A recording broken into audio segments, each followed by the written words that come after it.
When you look ahead to this upcoming election, what's on your mind in terms of things that worry you? So I think that this is one of those elections where you really have a range of areas that we're focused on at the AP. So first of all, our top priority is always making sure that we're covering this race in a fact-based way, in a nonpartisan way. It's really important that we're getting information out to voters around the country because there are a lot of issues that are on people's minds and sometimes it can be hard to figure out what the facts are. So making sure that we're giving people information when they go to the polls to make a good decision. We're also really focused on making sure that we are counting the vote and calling the race and doing so in a really transparent way. And I think one of the things that frankly worries me is that, there's a lot of confusion around elections these days. And I think there's a lot of misinformation around elections. And if you look at the 2020 election, that was an election where there's no indication that there was any widespread fraud that's been verified from top officials and through court decisions. And we think it's important that the public knows that American elections are free and fair. And so when we call the race, we want to make sure people have confidence in it. So we've spent a lot of time trying to make sure that we're going to be really transparent, that we're going to be explaining what's behind the race call. But of course, I worry about how those decisions can be buffeted by a lot of misinformation. I want to get into the mechanics of how these race calls, these race projections are made. Before we go there, people who watch the news, who read the news, they see AP, they hear the Associated Press referenced all the time. But I think sometimes folks don't fully understand what it is. Help people who aren't familiar with the AP understand what it is that you all do. Sure. So the AP has been around for more than 175 years, and we're an independent news organization. We're not owned by anybody. We don't have a corporate structure. We're truly independent. And our mission is to provide fact-based and nonpartisan news to audiences around the world. And that's in text and in video and in audio and photos. And we are particularly prominent when it comes to elections. But we recognize that sometimes we've been kind of behind the scenes. So you may see, an AP race call and not really understand who we are.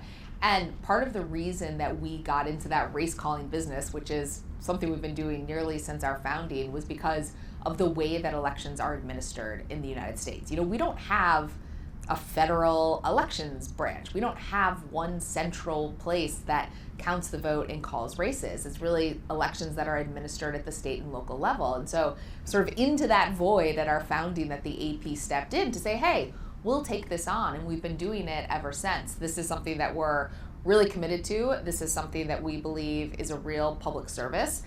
Our record of accuracy is really unmatched in this space. And I think it's also important to know that we're the ones that are calling those races, yes, at the presidency, but also really down to the local level. So it's going to be thousands and thousands of races in November that we'll be calling the winners of.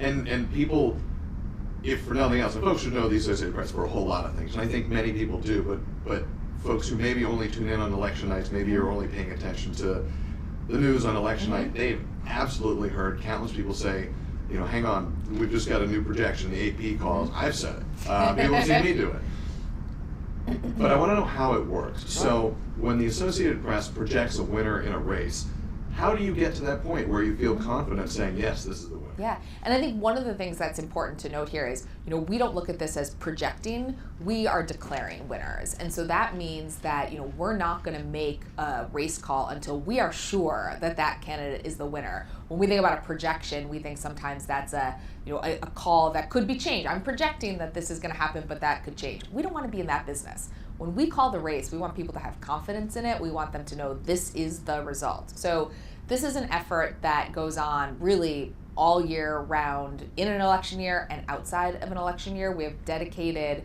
race callers and analysts who do this full time. And what they're doing is they are really making sure that they are understanding what's happening with changes in voting patterns, that they are understanding what's happening in changes in election laws, that they are deep in the weeds of individual counties, knowing which ways counties have voted historically, how things have changed. They understand what time votes are counted. Does a county go fast? Does a county go slow? So they are building really a research project sort of throughout the cycle to make sure that when it comes to election night, they understand all the dynamics that are potentially at play. We also are backed by a network of stringers who fan out across the country on election day, and in some cases they're literally sitting in county clerks' offices and waiting for pieces of paper to be handed to them that have the vote tallies. You know, we talk about all of the modernization of elections and advances in elections. Sometimes it's actually quite old-fashioned, especially in some of these smaller counties, and so that's one of the ways that we get the vote. We're also looking at multiple sources of data. We're comparing electronic records to sometimes those hand counts or the information we're getting from stringers over the phone. If anomalies are coming up, we're pausing and saying, hey, is something weird going on here? Do we need to go back and check this? And then we have very advanced statistical models that help us synthesize all of this information together.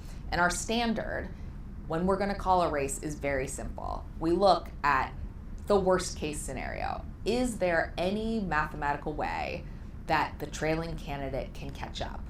And if that is possible still, we won't call the race. When we're certain that the trailing candidate cannot catch up, then we'll call the race. And so it's in some ways a very simple standard, but it's backed up by a pretty complex process to make sure that we are accurate when we call that race. Now, sometimes, and maybe even more so in recent years, sometimes we'll see AP call a race, and candidates or candidate supporters will say, whoa, whoa, whoa. Ballots are still being counted. How could you say with certainty that this race has been decided? Yeah. How do you do it? Yeah, so it's a great question. So I think it again goes back to the preparation that we do, the historical understanding that we have of these races, and also the statistical models. So, you know, first, it's important to note we will not call a race while polls are still open. So we want to make sure that voters have the chance to cast their ballots before we would ever call a race, and that's really important to keep in mind. At the same time, there are plenty of situations where we are able to call the race while ballots are still being counted. And that is only, though, if the amount of vote that has come in to that point is significant enough. And critically, especially in a swing state like Georgia, if it's coming from those swing areas. You know, it's a different situation if you've got 50% of the vote that's come in, but it's from counties that are generally not competitive, versus 50% of the vote that's come in from the counties that are competitive. So it's not just the amount, it's where it's coming from as well. And that's where those statistical models really come into play, and making sure that we're looking at sort of what they're telling us about what is outstanding and what that outstanding vote could mean. And if the outstanding vote means that it could swing that race again, we're going to hold off. But if our historical models and our statistical models tell us that this race is ready to call, then we will do it, because we also know that a lack of information, a lack of transparency, a lack of a race call sometimes can also create misinformation.